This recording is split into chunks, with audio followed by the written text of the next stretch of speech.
आज के अखबार में खबर आई है कि उत्तर प्रदेश में 1,86,000 टीचर ऐसे हैं जिन्होंने टीटी नहीं किया।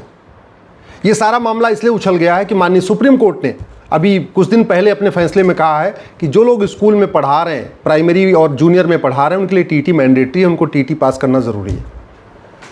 अब बहुत सारे लोगों को लगता है कि ये सुप्रीम कोर्ट ने कहा है कि नहीं टीटी करना ज़रूरी है। सच्चाई ये है कि राइट टू एजुकेशन एक्ट 2009 में आया था और इसी एक्ट में 2011 में मैंडेटरी कर दिया गया था कि 2011 के बाद जो भी स्कूल में टीचर हैं उनके लिए टीटी अनिवार्य है। यह आज का फैसला नहीं है, लगभग 15 साल पुराना कानून है जो कहता है कि स्कूल में पढ़ाने के लिए, प्राइमरी स्कूल में, जूनियर हाई स्कूल में पढ़ाने के लिए टीटी करना अनिवार्य है। सुप्रीम कोर्ट इसलिए मामला पहुंचा क्योंकि महाराष्ट्र की एक संस्था है जो स्कूल चलाती है, उसने कहा कि नहीं, हम तो मुस्लिम हैं, हम तो माइनॉरिटी के अंतर्गत आते हैं, इसलिए हमारे स्कूल पे टीटी लागू नहीं होगा, हमारे स्कूल पे राइट टू एजुकेशन एक्ट लागू नहीं होगा। और वो मुंबई हाई कोर्ट ने उनकी बात नहीं मानी तो सुप्रीम कोर्ट आ गए। सुप्रीम कोर्ट उस फैसले में ये पूरा मामला आया है जिसमें सुप्रीम कोर्ट ने कहा कि जितने भी नॉन माइनॉरिटी स्कूल हैं उन पे तो टीटी लागू होगा। माइनॉरिटी स्कूल पे लागू होगा कि नहीं लागू होगा उसके लिए एक बड़ी बेंच को मामला रेफर हो गया और बहुत जल्दी इसके ऊपर बड़ी बेंच बैठेगी, फिर ये डिसाइड होगा कि जो मदरसा है और बाकी और स्कूल है जो हम जिसको माइनॉरिटी स्कूल कहते हैं वहाँ टीटी लागू होगा कि नहीं होगा। भारत में मदरसे चल रहे हैं माइनॉरिटी स्कूल के नाम पे, लेकिन माइनॉरिटी कौन होगा ये कहीं लिखा ही नहीं। भारत के संविधान में कहीं माइनॉरिटी लिखा नहीं है कि माइनॉरिटी कौन होगा। ये भारत का मेरे हाथ में संविधान है, कहीं नहीं लिखा है कि माइनॉरिटी कौन होगा, who is minority, what is the condition of minority, minority किस लेवल पर आइडेंटिफाई किया जाएगा, नेशनल लेवल पर आइडेंटिफाई होगा कि स्टेट लेवल पर आइडेंटिफाई होगा कि डिस्ट्रिक्ट लेवल पर आइडेंटिफाई होगा, कहीं भारत के संविधान में नहीं लिखा है। 1992 में कानून बना, इस कानून में भी कहीं नहीं लिखा है कि माइनॉरिटी कौन होगा, माइनॉरिटी को कैसे आइडेंटिफाई किया जाएगा, 0.5% वाला माइनॉरिटी होगा कि 1% वाला माइनॉरिटी होगा, जिले का 1% होगा कि राज्य का 1% होगा कि पूरे देश का 1% देखा जाएगा। इसमें ये भी नहीं आज तक डिसाइड हो पाया कि ये जो माइनॉरिटीज़ की यूनिट क्या होगी, सैकड़ा होगी, हज़ार होगी, लाख होगी कि करोड़ होगी। बहुत सारे ऐसे सवाल हैं जो बड़ी बेंच के सामने जाएंगे और उस पर माननीय सुप्रीम कोर्ट देखेगा। एक बात जो सबसे ज़्यादा आज तक संविधान का गलत इंटरप्रिटेशन हुआ है वो कि आर्टिकल 30 में मदरसा खोलने का अधिकार मिला हुआ है। मदरसे चलाने का अधिकार आर्टिकल 30 से है ही नहीं है। मदरसा के चलाने का अधिकार अगर है तो आर्टिकल 25 से है, क्योंकि आर्टिकल 25 में लिखा हुआ है फ्रीडम टू प्रोपोगेट रिलीजन। मदरसे में चूंकि रिलीजन को प्रमोट किया जाता है, रिलीजन को प्रोपोगेट किया जाता है, मदरसे में मजहबी तालीम होती है, मजहब को फैलाने की बातें होती हैं, इसलिए मदरसा आर्टिकल 25 और 26 से चल सकता है, आर्टिकल 30 से चल ही नहीं सकता, क्योंकि आर्टिकल 30 एजुकेशन इंस्टीट्यूशन की बात करता है, रिलीजियस एजुकेशन इंस्टीट्यूशन की बात नहीं। फ्रीडम ऑफ रिलीजन के अंतर्गत मदरसा आ सकता है, क्योंकि यहाँ लोगों को अगर अपने मज़हब को पालन करने की स्वतंत्रता है तो मजहबी तालीम की भी स्वतंत्रता है, तो मजहबी तालीम आर्टिकल 25-26 से आएगा, आर्टिकल 30 से नहीं। इस बात पे कई हाई कोर्ट के फैसले और कई सुप्रीम कोर्ट के फैसले जो मेरी दृष्टि में गलत हैं, वो इसलिए गलत है कि हमने कभी इसको आर्टिकल 25 और 30 को बाइफरकेट नहीं किया, हमने रिलीजियस एजुकेशन और सेकुलर एजुकेशन को बाइफरकेट नहीं किया। हमने आर्टिकल 30 में जो माइनॉरिटी देखा उसको ये मान लिया कि नहीं, वो तो माइनॉरिटी का मतलब मुस्लिम और मुस्लिम का मतलब मदरसा। पहली बात तो आर्टिकल 30 आया था क्योंकि विभाजन के बाद। तो विभाजन के बाद क्या हुआ, विभाजन के बाद पाकिस्तान में जो सिंधी थे, जो बलूच थे और भी जो मुल्तान से लोग आए, उनकी लैंग्वेज भी अलग थी, उनकी स्क्रिप्ट भी अलग थी, उनका कल्चर भी अलग था, वो भारत में आए।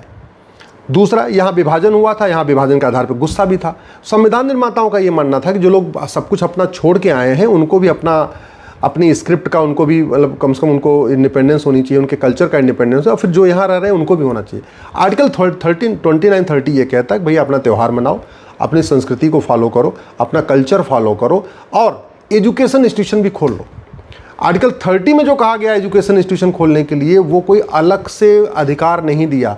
आर्टिकल 19 में जो अधिकार सबको मिला हुआ था उसी अधिकार को रीटरेट कर दिया। उदाहरण के मैं बताता हूँ, मान लीजिए 5 भाई हैं घर में और चारों भाई बिल्कुल संपन्न हैं, सब कुछ ठीक ठाक है, तो उनके लिए अलग से कुछ कहने की ज़रूरत नहीं। एक भाई मान लीजिए कमज़ोर है, वो लूला है, लंगड़ा है, अपंग है, अपाहिज है, तो अगर पिताजी कहते हैं काम करना भाई, छोटे वाले भाई को रोज़ 1 गिलास दूध दे देना, इसका मतलब तो पिताजी ने थोड़ी बोला कि नहीं 4 भाइयों को दूध ही मत देना। हमने आर्टिकल 29-30 की व्याख्या ऐसे कर लिया, नहीं, जो अधिकार आर्टिकल 30 में है वो माइनॉरिटीज़ को, केवल माइनॉरिटीज़ को है, मेजॉरिटी को नहीं। अरे ऐसा नहीं भैया, जो अधिकार सबको आर्टिकल 19 में था उसी को अलग से कह दिया था आर्टिकल 30 में कि जो माइनॉरिटी है भारत में वो एजुकेशन इंस्टीट्यूशन खोल लेगा। लेकिन माइनॉरिटी कौन? माइनॉरिटी यहूदी तो हो सकता है, 1 लाख के आसपास है, बहाई हो सकते हैं 1 लाख के आसपास है, पारसी हो सकते हैं 1 लाख 10 लाख से कम वो भी हैं, जो सिंधी आए हैं सिंध से वो भी माइनॉरिटी हो सकते हैं, क्योंकि उनकी भाषा भी अलग है, वो अलग उनका कस्टम भी है, अलग उनके त्यौहार भी हैं। जिसकी संख्या करोड़ों में है वो माइनॉरिटी कैसे हो सकता है? जो हज़ारों की संख्या में पार्षद चुन रहा है, जो हज़ारों की संख्या में प्रधान चुन रहा है, जो 150 लोकसभा सीटों पे डिसाइड करता है सांसद कौन बनेगा, बहुत सारी विधानसभा क्षेत्रों में डिसाइड करता है विधायक कौन बनेगा, वो कम्युनिटी माइनॉरिटी कैसे हो सकती है? माइनॉरिटी उसको कहते हैं जो कुछ 100 हो, या चलो देश बड़ा है तो कुछ हज़ार हो, या भारत चलो बड़ा है तो मान लेते हैं कुछ लाख हो, लेकिन उसको थोड़ी कह सकते हैं जो कुछ करोड़ हो। 1 करोड़ और 2 करोड़ लोगों को माइनॉरिटी नहीं कह सकते। माइनॉरिटी की यूनिट करोड़ नहीं होती है। तो सबसे पहले इसको हमें समझने की ज़रूरत है। इसलिए मेरा मानना है कि टीटी सब पे लागू हो, इसका समाधान यह है कि पहले सबसे पहले माइनॉरिटी को डिफाइन कर दिया जाए। सबसे पहले क्रिस्टल क्लियर एक डिफिनीशन बन जाए कि भारत में वो समुदाय माइनॉरिटी कहलाएगा जो 1 लाख से कम होगा या 1% से कम होगा। अब ये भी देखना पड़ेगा कि इसको स्टेट लेवल पे देखना है कि नेशनल लेवल पे देखना है, लेकिन जो भी करना है इसकी एक परिभाषा बननी चाहिए, क्योंकि बहुत हो गया।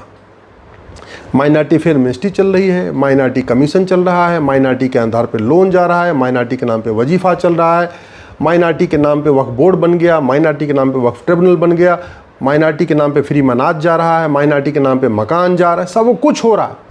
लेकिन माइनॉरिटी कौन है आज तक डिफाइन नहीं किया। इसलिए सबसे पहली आवश्यकता है कि माइनॉरिटी को डिफाइन कर दिया जाए। दूसरा ये भी क्लियर कर दिया जाए कि जो भारत के संविधान में आर्टिकल 30 में एजुकेशन इंस्टीट्यूशन लिखा है उसको क्लियर कर दिया जाए कि भैया सेकुलर एजुकेशन की बात हो रही है। अगर आपको शुद्ध रूप से रिलीजियस एजुकेशन देना है तो आर्टिकल 25-30 के अंतर्गत आपको 25 और 26 में अधिकार मिला हुआ है।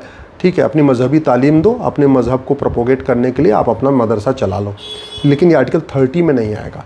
आर्टिकल 30 के अंतर्गत जो एजुकेशन इंस्टीट्यूशन है वो सेकुलर एजुकेशन इंस्टीट्यूशन की बात है।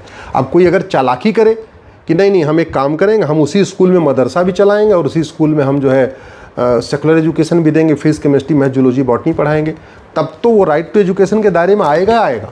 जहाँ थोड़ा भी सेकुलर एजुकेशन हुई, फिजिक्स पढ़ाई गई, केमिस्ट्री पढ़ाई गई, जूलॉजी बॉटनी पढ़ाई गई, वहाँ वो स्कूल राइट टू एजुकेशन के दायरे में ही आएगा। फिर आप ये नहीं कह सकते हमको टीईटी से छूट चाहिए, हमको राइट टू एजुकेशन से छूट चाहिए ना, ये नहीं चल सकता। हम लोग इसको सुप्रीम कोर्ट में इस मैटर को उठाने वाले हैं, इस मुद्दे पर हम बहस करने वाले हैं। हम सबसे पहले यही कहने वाले हैं कि सबसे पहले आप आर्टिकल 30 की ठीक से व्याख्या करिए। आर्टिकल 30 आया है आर्टिकल 27-28 के बाद। आर्टिकल 27 कहता है मज़हब को प्रमोट करने के लिए सरकार 1 रुपये खर्च नहीं करेगी।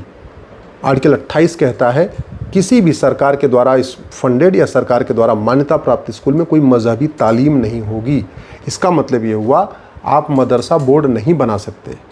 आप जहाँ शुद्ध रूप से मजहबी तालीम हो रही है उसकी डिग्री को मान्यता नहीं दे सकते। जहाँ शुद्ध रूप से मजहबी तालीम हो रही है उसके सर्टिफिकेट के आधार पर सरकारी नौकरी नहीं कर सकते।